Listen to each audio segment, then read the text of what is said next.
Hello and welcome everyone. I'm back on again for day 2 of the 5-day all-in and shameless tour. Avi Singh right here, PowerBIPro. All right, let's as always, let's do a tech check. Let's see how is everybody doing.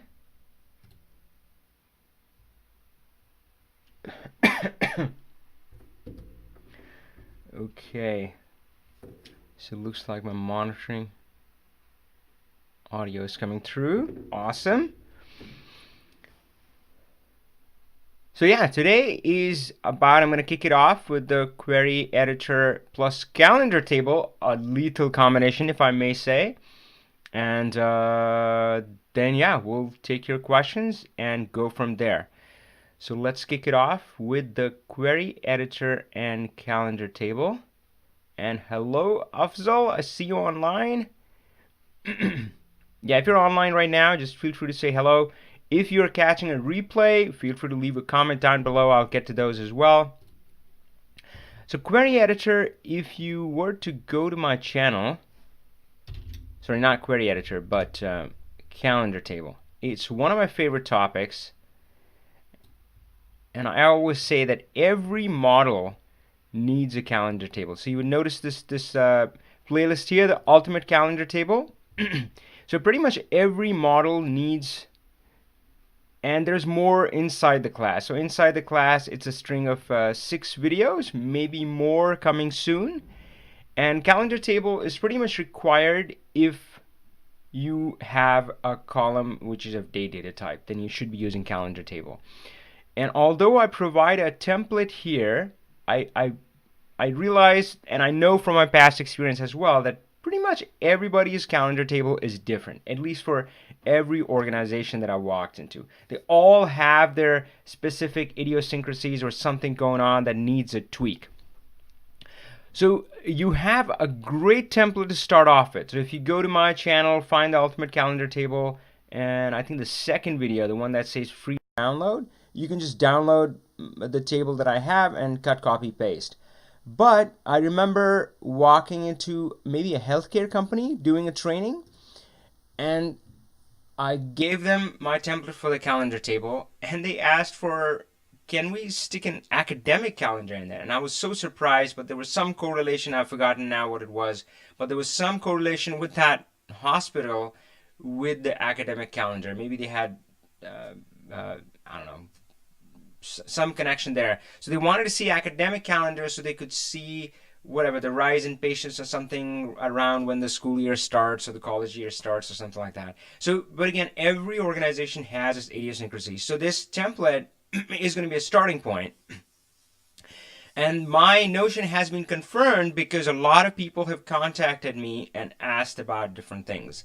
Now, first of all, one of my favorite tricks there is the third video in the playlist. So again, if you go to my channel and just scroll down, you would find the ultimate calendar playlist in right here. Somehow I don't think it shows in here. If you click on playlists, well, maybe it does, I don't know. So that one is one of my favorite topics. So let me talk a little bit about offsets, and then what we're going to do is we will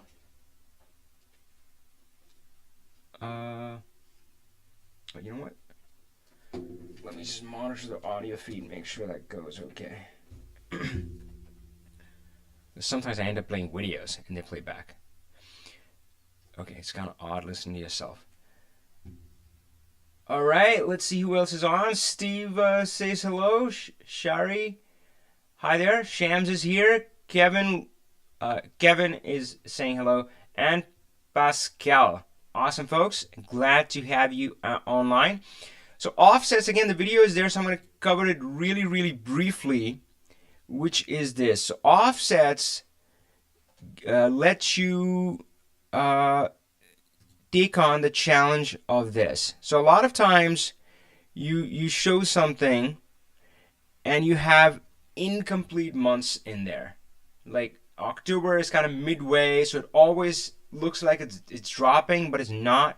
So for a lot of reporting, certainly a lot of financial reporting we would do, we would not show completed months. only show completed months. So that's where this can help. So current month offset, what that does is it builds an automatic flag. So it's an automatic flag, updates always automatically. So you can see here that October is the current month. It's flagged as 0. And the month prior is, kind of -1, -2, -3, and the months in future are 1, 2, 3, and so forth.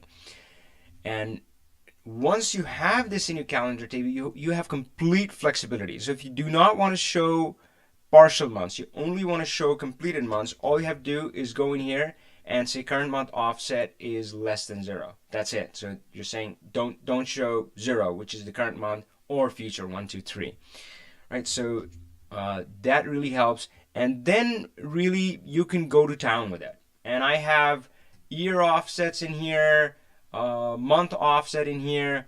So here I can say, not year, this guy, the current year offset. I can say I only want to see the current year is 0. Boom, apply, and it's only showing the current year. And again, the advantage is that it automatically updates. So once you set up a report like this, that this report shows the current year, next year you're not going to have to go back and change it. Like, oh, now we're in 2018. The same way, you can say, I only want to see the last 3 months. So here I'm going to say is let's say it's less than, let's say last 3 completed months. So less than -1 and greater than -3. Greater than equal to? Greater than equal to. Let's try that. Less than or equal to -1, -2, -3. So if I did that right, yep, so 3 months, July, August, September, 3 completed months.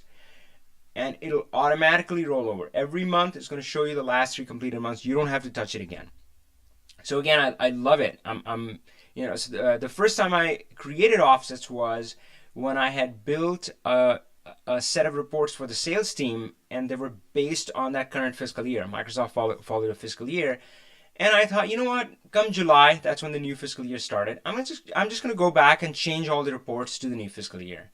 It took me 1.5 months to do that. Not because it was that hard, but it was just one of those things which is kind of small, but always never at the top of your to-do list. And isn't that how our lives are, right? So to really make it so I've said, you know what? Never again am I gonna do that. And that's where offsets were born.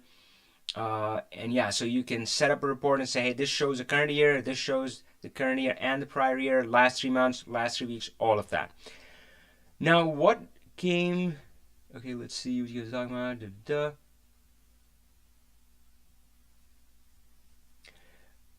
about. So Afzal has a good question. Debushi is asking for the AdventureWorks DB. So AdventureWorks DB you can find inside the bonus downloads. So if you, let's see if I can do it right. So what I really want to show you today is current week offsets. And this was asked by somebody out there on YouTube. I'm forgetting his name.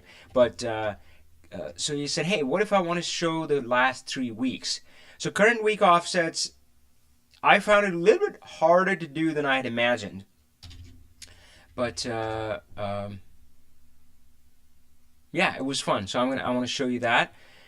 And if you go to the playlist, Ultimate Calendar, and here go to the second one, the free download, that has a link right at the top for the bonus download, and that bonus download includes the tutorial downloads. Sorry if it's confusing, but yeah, once you get there, you have everything you need. You have it has the AdventureWorks DB inside there as well as access. So another question I'm going to ask that maybe not quickly because it's a good question. So Offset is asking, besides cleaning data, you can also do calculations in the query editor. Well, you can actually do both. You can add columns in the model, as I say, in here. You can click here and say add column, new column. or you can do it in the query editor. You can do calculations here using add column, which I hope you don't do. Use measures instead, but you can also calculate in the query editor. Sorry, I can't do much about that on the live call. I edit those out when I record videos. Okay, audio looks great.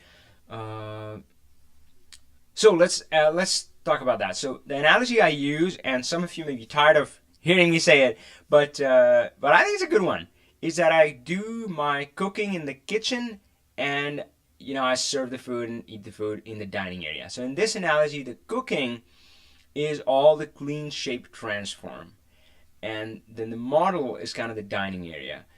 So all of clean shape transform, I do that in the query editor. Even if it's just adding a simple column, I would go back in the query editor and do it, not do it here. Just because I want to keep things clean, and I'll tell you why that is important. And you do all of your calculations in the DAX side, in the model side, and you wouldn't do it using calculated column.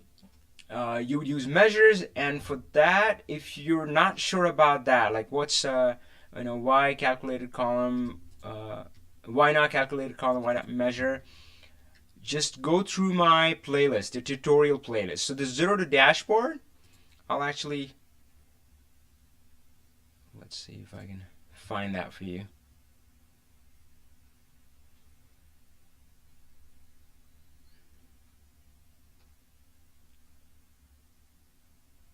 Where is it? There we go. So, yeah, I'm not going to say anything. I'll let Frank speak for me. So it's the best explanation about measure or the difference between it and calculated columns. So you can find the specific video 1.3.2, but it's really part of my Power BI tutorial, the 0 to dashboard. So the easiest way is to go there. So I'm not going to speak about that. I'll let you find that on your own. But coming back to my model. Where is it? I didn't close it, did I? There it is. So calculations belong in measures. The clean shape transform belongs in query editor. Now, it's okay to break rules. I'm okay with that. I do that all the time, as long as you're aware and as long as you understand why you're doing it. So let's talk about that a little bit more.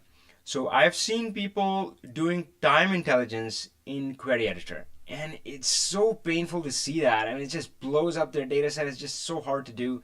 Like, why? I mean, that's a calculation, that's math that belongs on the model side as measures. So that's pretty straightforward. And yeah, I see people doing all kind of add column, even add table and all that stuff in here, and it gets really ugly. One aspect of it, and you would see me talk about that when I use query editor. In the query editor, you can have elements which are used only during clean shape and transform, and you don't have to load them into the model, right? You can just right click disable load. So I call them building blocks, Lego blocks, and I love working that way, both on the query editor side and on the DAX measure side. So here I love that feature because I can have these building blocks which make it more logical, easier to work with. You end up with a beautiful query dependencies view. This one is not going to have much, but it really helps if you use that way. So query editor has a lot of advantages when it comes to clean shape transform. So this is the place I do it. This is my kitchen, period. And calculations, I do in my measures. Now, what would be some of the exceptions? Ooh. I'm gonna hold off on that. Let's go over what I wanted to show you guys, the current week offset. So let's look at that. So again, folks, we're talking about query editor and the calendar table, and we talked about offsets and how they let you build a dynamic report which always shows you the current year, the current past year, completed months, 3 months, whatever you want, whatever time frame you choose. It shows that to you without you having to go back and edit it constantly. Another thing it can do is you can say that do not show me future dates. For a lot of measures, for example, if you have a year to date or something, it starts showing you future dates. and you can kind of cut that off again dynamically. It'll update dynamically. So tomorrow you wouldn't have to change that. Oh, now it's October 11th onwards. So that's what offsets do. And what I wanted to go through was current week offset. So this was a comment on YouTube, and love it. Thanks for all of your participation. You know what? Let me give credit where credit is due. And I'm gonna pop out. Let's do. What was it trying to do? Oh, look at comments.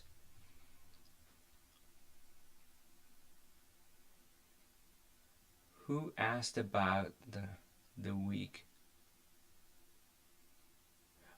Keith Tran. So I'm not sure if you're online and watching, but Keith Tran asked that on the ad. So great. So for the week, so this is where my calendar table ended, and you notice how in the query editor I use demarcation like this. Sometimes these steps do nothing. Actually, often these steps are just markers. They don't do anything. You know, the ones with the dash dash and equal equal, and they serve as sections for me as visual indicators, so I can see that, yep, what was I doing here and so forth. Now, often I would not build a long query. I would build small subqueries and put that in folders and build queries that way. But sometimes when I can't use that approach for some reason, and if it's a long query, I'm all about essentially documenting it in this manner, and of course adding properties. Right click and kind of properties and putting in comments as much as you can. So I know in the developer world, it's a sign of a great programmer that they document the shit out of everything. And I believe that kind of applies to the model as well. In a way, it is kind of programming. I really see it as art. I mean, this is my art. Yeah, so I treat it with respect. Documentation is good. So these are my markers. So let's look at the first one. Did I do anything in this step? Add sequence? No, nothing. So this is just a marker.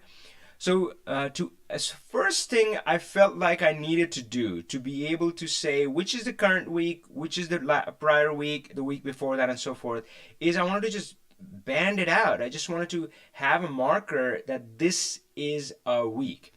And for that, the first thing I did was I filtered to Sundays only. So all I did was kind of came in here, and I already have the weekday num, and I just clicked on it and said 0. Give me 0. That's Sunday in here. So I got that. So notice that it's only Sundays. It's filtered down to that. And that I'm treating as the start of a week. That's a traditional start of the week. You can change that. You can, if you want Monday to be the start of your week, you can change that to 1, and I'll do that for you. And then I added an index column by simply going in here.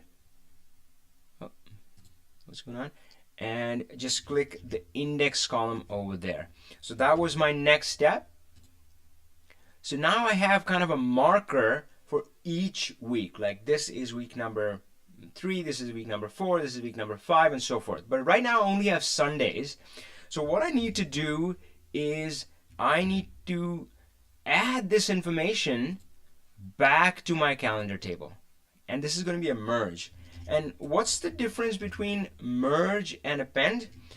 I think of merge as when I have a data table, as I have here right now, and I just need to add something off to the side, kind of a new column, new information, almost like a VLOOKUP, but way more awesome. If you heard me talk about this, anytime you use an analogy between the Power BI and Excel word, or Excel and Power BI word, you have to add the 4 mandatory words, way more awesome.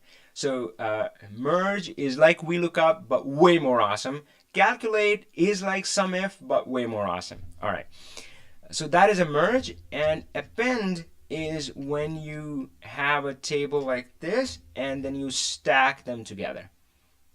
All right, great. So now we're gonna append.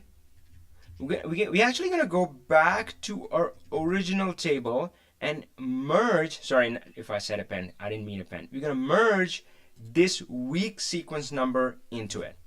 Fair enough? So we're merging parts of the same query. That is so cool. It flips my lid every single time. And last time, if you were on with us for day one, you saw me append parts of the same query. I didn't go to like a different query on this query pane. I was in the same query and I appended, kind of this step with that step. Woo, that's so cool. So we merged these two. Oh gosh, what's in my eye? And now we expanded the index column, resorted rows, but now you would notice that every Sunday has the week number. So Sunday, week number 3, Sunday, week number 4. Now, if you've had this data, this is not very uncommon with something like this, where you just need it to be filled down. As I always say, my friend, there's a button for that. So there's a fill down right here under transform, fill down or up. Sometimes you need to fill up. So you take this number and keep going till you hit the next one. So I used fill down, and now you can see that every date has the week number. So now I have these boundaries, this demarcation that this is a week, this is a week, this is a week, and each one has a number. Okay, I'm going to make it quick from this time, from here on. So really now all you have to do is figure out the current week sequence, and I do some math for that, comparing it to the current date, and I say, oh, that's the number 198, that's the current week. And for the offset, I just subtract the week sequence number with what I determined to be the current sequence number. It's actually easier to see, so I'm just going to go to my model. Where did I go? Right here. So now you can see the current week offset, and so today is 10th, and let's see. So you can see here, today is Tuesday, so this was Sunday. So Sunday to Saturday, does that look like 7 days? Yes, so that's kind of 1 week, and you can see there's a prior week before that -1, and this is the future week +1. And now we can do the same craziness we were doing with month. We can go to kind of our playground, and we can say I only want to see the last 5 weeks. And I wouldn't do that as a slicer. I'm just using that as a slicer to show you. I'm going to do that in here. So I'll just say, -1 to -5. And now this report is always going to show you the last 5 completed weeks. It's not going to show you the week that's going on, because that might be incomplete and might not have full data. Or maybe you can show complete week, up to you, right? Depending on what you're trying to do. But again, it's going to update automatically. You're never going to have to touch it, not going to have to come back and fiddle with it every week. Oh, let me switch to the next week's. So how cool is that, eh? That it's I think it's pretty cool, All right, terrific. So hopefully that helps.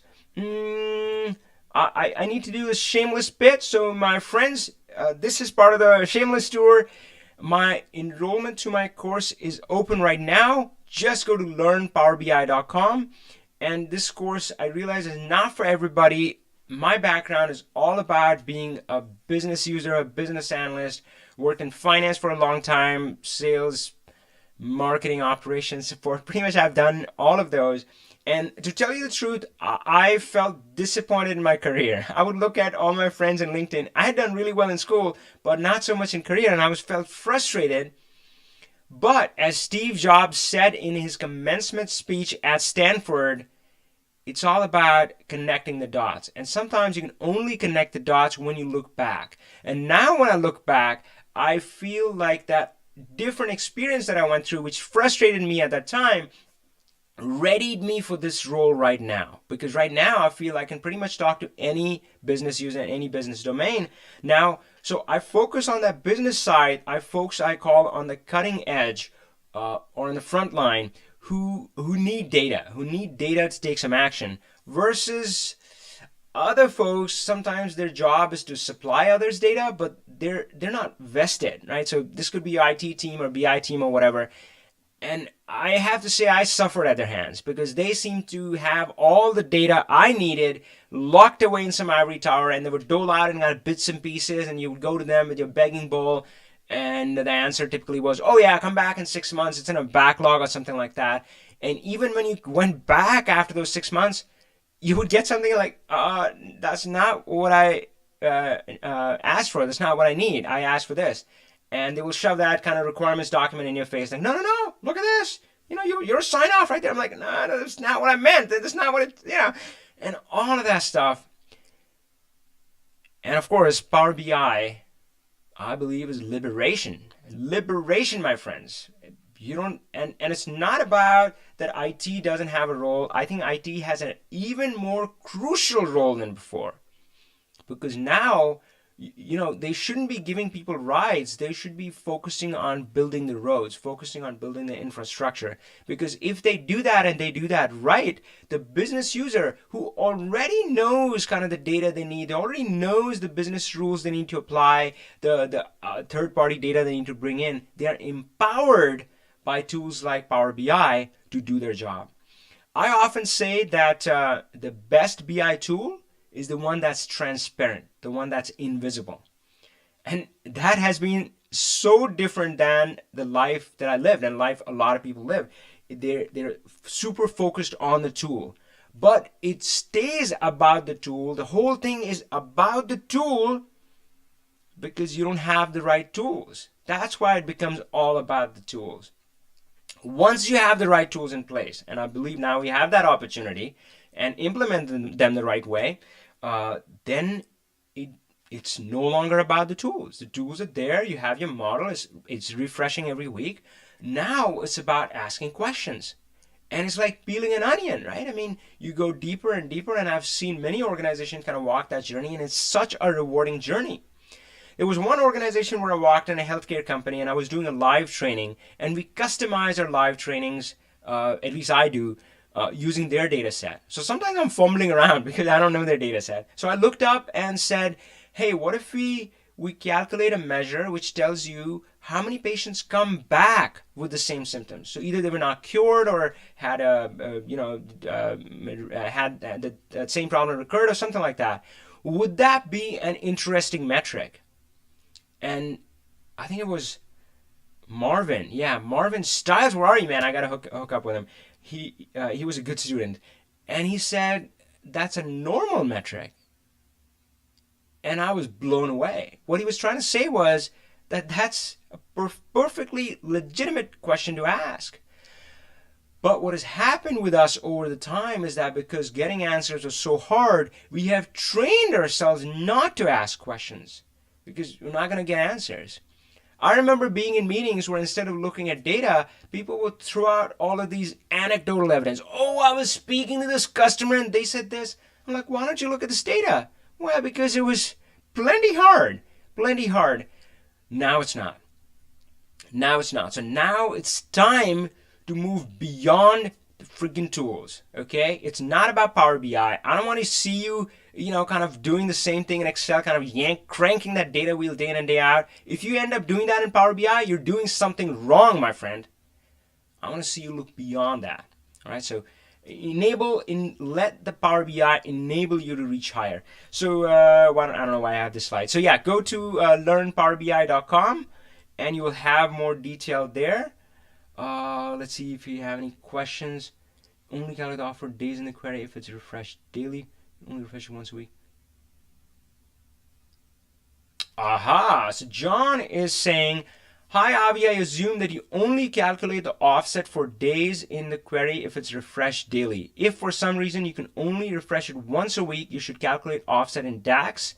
Well, if you calculate offset in DAX, it has to be a calculated column or a new column. Guess what are the two events which trigger the recalculation of a calculated column, of a new column? The only two events are when you add it, or you modify it, you modify the formula, so you go in or refresh.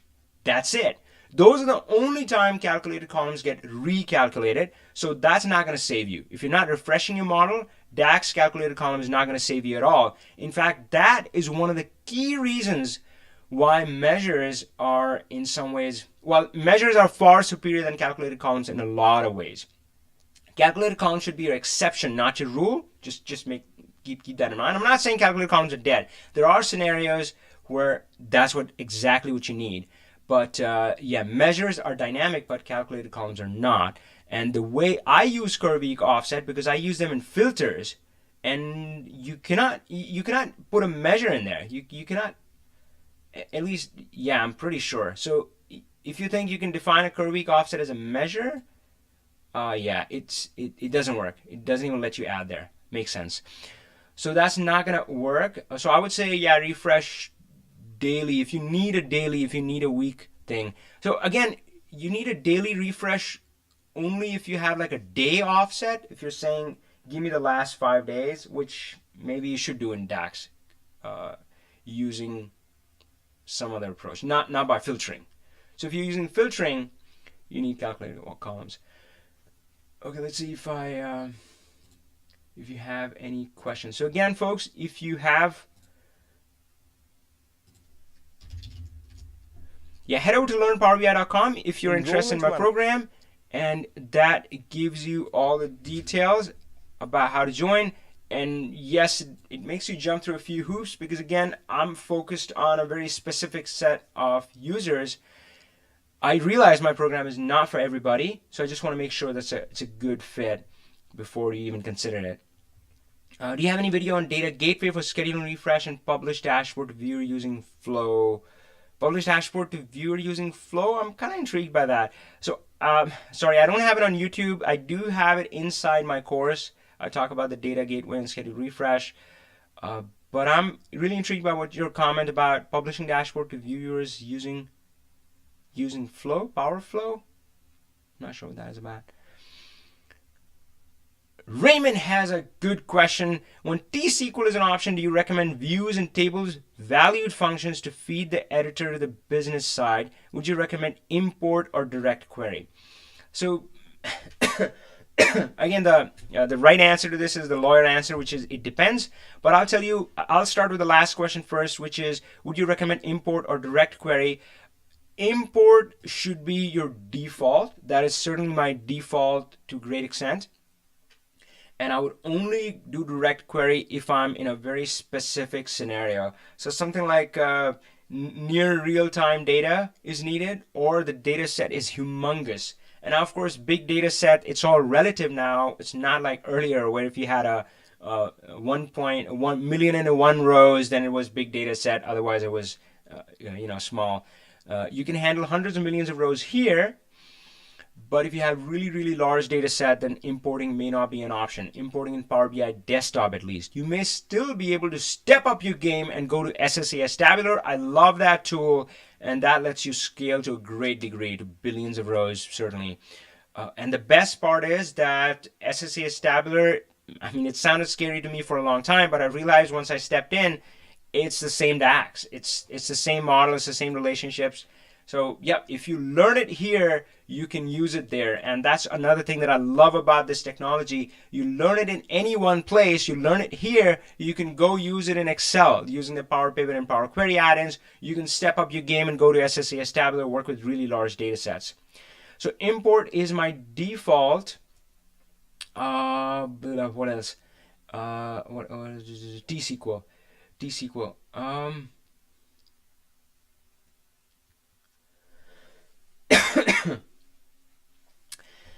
So I'll give you kind of my business user answer. So usually I prefer doing things in the query editor, because frankly over the years I have come not to trust kind of the IT. So usually they give me very restricted access, and if I have to go back to them to make a single change in the view, if I have to go to them and say, hey, I need this new column, and then it takes them, I don't know, several weeks to get that column added, I would be very afraid of that, right? I would just say, no, just give me kind of access to the raw table, or a view which gives me the raw table, and then let me do the rest. And again, I'll talk about exceptions in a second.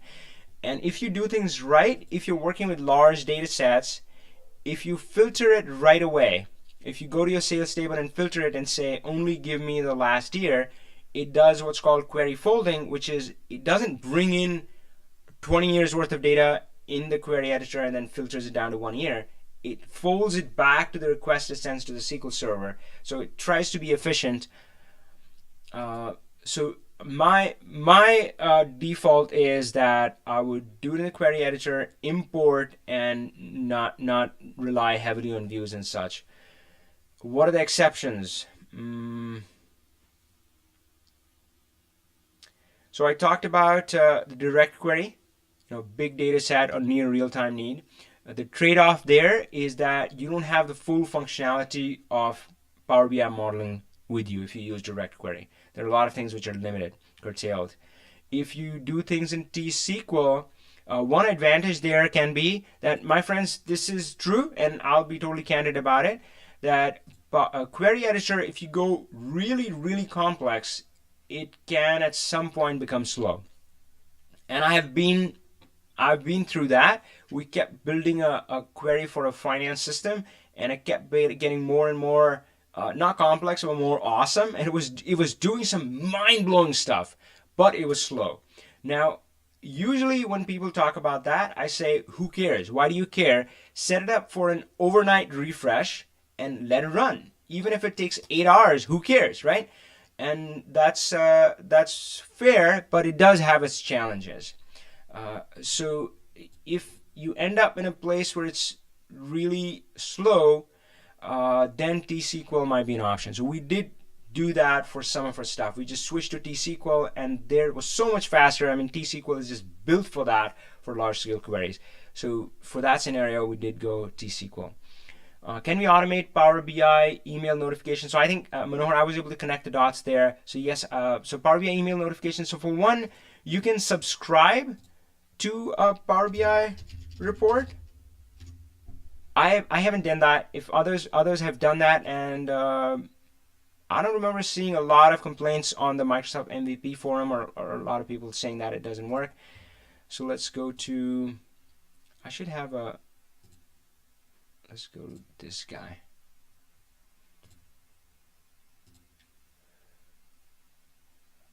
Interesting. So there's a subscribe button here. You'll be sent an email whenever the data is updated, but no more than once a day. Fair enough. And it's interesting, you can subscribe to a dashboard as well. You can only have one subscription per dashboard. Huh. So if you have an underlying subscription for a report. Anyway, so yeah, you can subscribe to that. But the challenge with this is that you cannot, as far as I understand, you cannot subscribe somebody else. So if you have a distribution list, a DL that you're trying to send it to, that wouldn't work. And that's where Power BI Flow comes in. I have not used it myself, but I've heard it being used. Yes, so Karina had the exact same question that I've run into. So Power Flow, and it looks like Manohar might actually already be using it because he mentioned in his previous comment. So Power Flow, and as I said, I haven't tried it, but I know people have done this. All right, folks, what else? So yeah, don't forget, check it out, learnpowerbi.com. Not for everybody, but maybe it's for you. Maybe. You can find out there if you go there. All right. Anything else? I know this is a little bit of a lag, so you know what? I'll just yak for a bit. I wish I had my water bottle. Anyway, so guys, one of the big things. So as a Karina Flow, look into, maybe just Power Flow.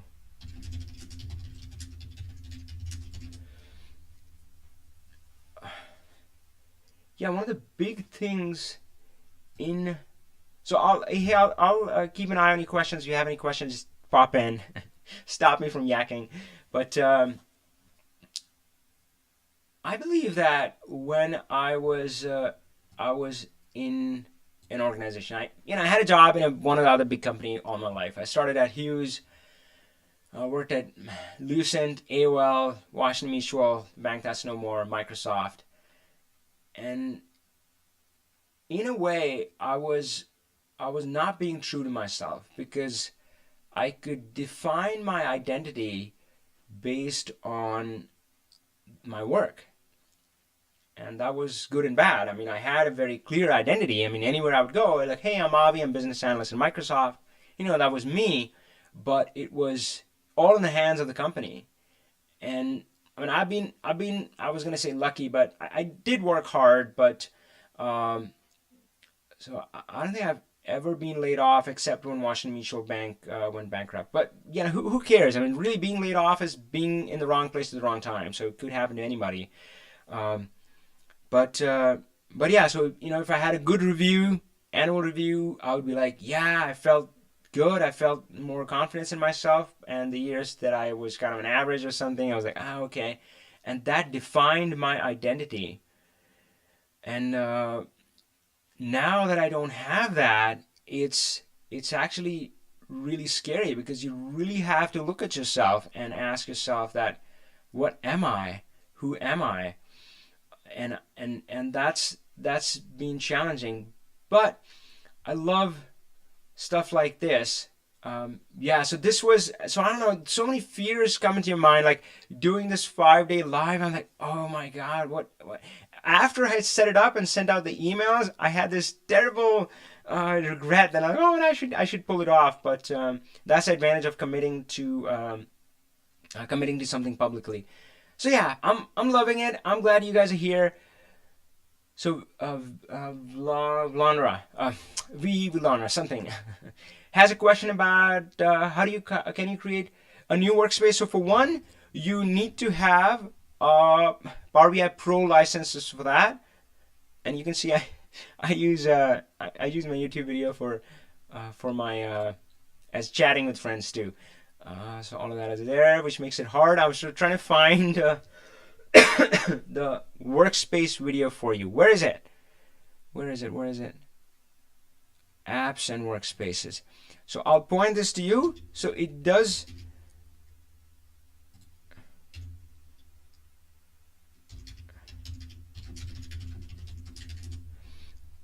It does require a pro license, but yeah, you can create a workspace. So Manohar, I think your answer is PowerFlow as well, and frankly, I was hoping you've done that already, and you'll tell us more about it. So Corina has a good question. Can we add a folder within a workspace? Not that I know of right now. It sounds like such a basic thing that I'm pretty sure somebody else has suggested it. Let's see if we can all corral around it. Well, not really. Let's see.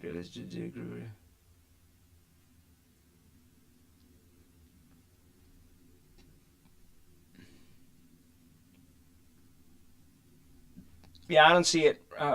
Frankly, I'm not. I mean, I give kudos to Power BI team that they use the idea site, but I'm not a huge fan that it feels like it's a popularity contest. So even if it's a good idea, it may or may not rise to the top. And who's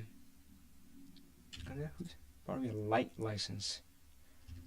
Like that one, Colin. You have my vote, my friend.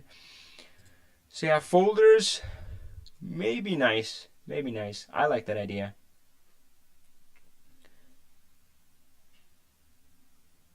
Yeah.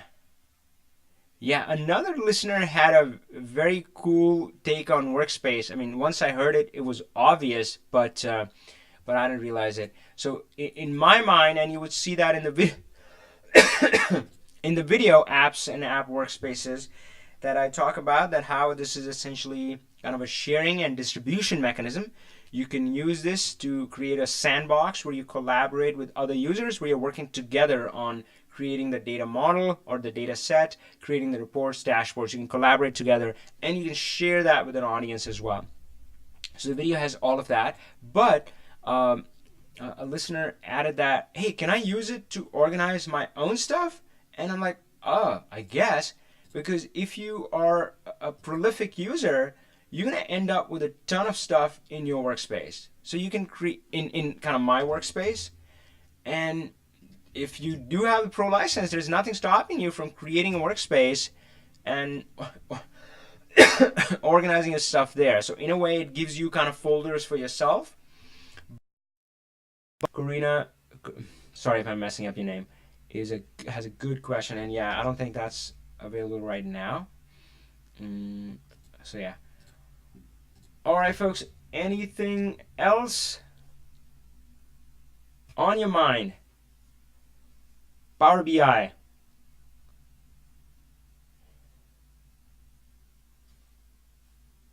Okay, I'm gonna sign off then.